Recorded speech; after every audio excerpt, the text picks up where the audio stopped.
wabarakatuh. Alhamdulillah, puji syukur kehadirat Allah Subhanahu wa Ta'ala yang telah melimpahkan rahmat kita kepada kita semua. Salawat serta salam kita curahkan kepada junjungan kita Nabi Muhammad SAW.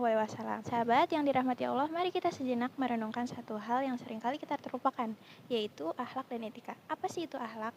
Akhlak itu adalah cerminan dari hati kita, perilaku dan karakter dari diri kita yang muncul dalam spontan. Dalam Islam, akhlak memiliki kedudukan yang sangat tinggi.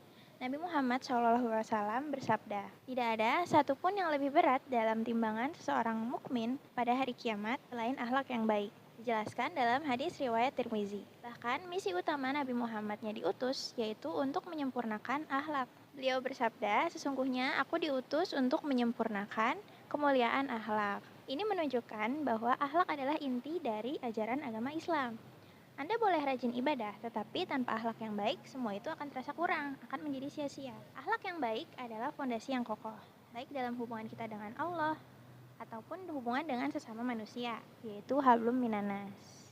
Hubungan dengan Allah dijelaskan ketika akhlak yang baik dalam diri kita merupakan bentuk syukur kita kepada Allah, di mana bentuk bersyukur di sini adalah akhlak yang baik yang membuat ibadah kita terasa lebih bermakna. Sedangkan hubungan sesama manusia adalah etika dan akhlak yang menciptakan kedamaian. Jika seorang itu bersikap jujur, saling menghormati, berkata santun, dan saling tolong-menolong, maka dunia ini juga akan menjadi tempat yang jauh lebih baik karena etika kita. Nah, etika adalah manifestasi praktik dari akhlak. Contohnya yaitu etika dalam berbicara. Kita harus menjaga lisan, tidak bergibah, dan juga harus berkata yang baik.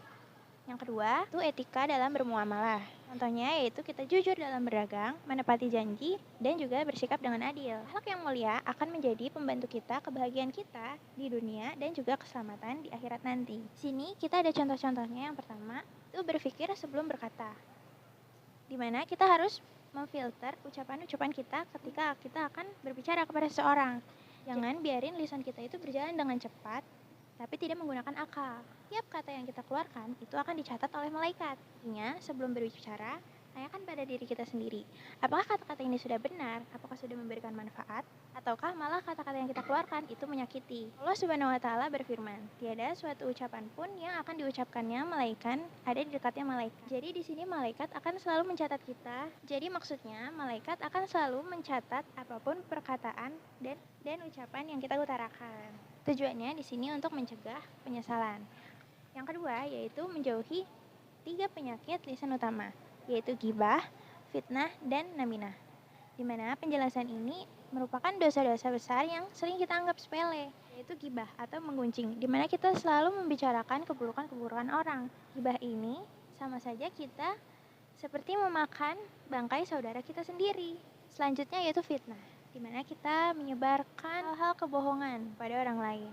Nah, fitnah ini lebih kejam daripada pembunuhan. Yang terakhir yaitu naminah atau adu domba.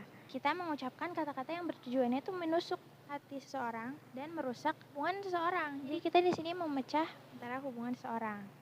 Maka dari itu, kita harus menggunakan bahasa yang baik, yang santun, yang lemah lembut. Di Islam mengajarkan beberapa jenis ucapan yang mulia, yaitu qaulun kariman, di mana ucapan yang mulia ini penuh kehormatan terhadap orang yang lebih tua. Yang kedua yaitu qaulan layyinan, di mana ucapan yang lembut, tidak kasar, bahkan kepada orang yang memusuhi kita sendiri.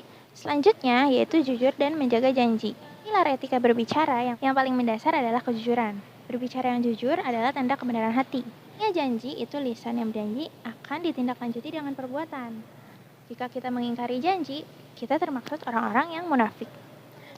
Teman-temanku sekalian, ingatlah, lisan adalah karunia sekaligus amanah. Ya, bisa mengangkat derajat kita di hadapan Allah ataupun di hadapan manusia.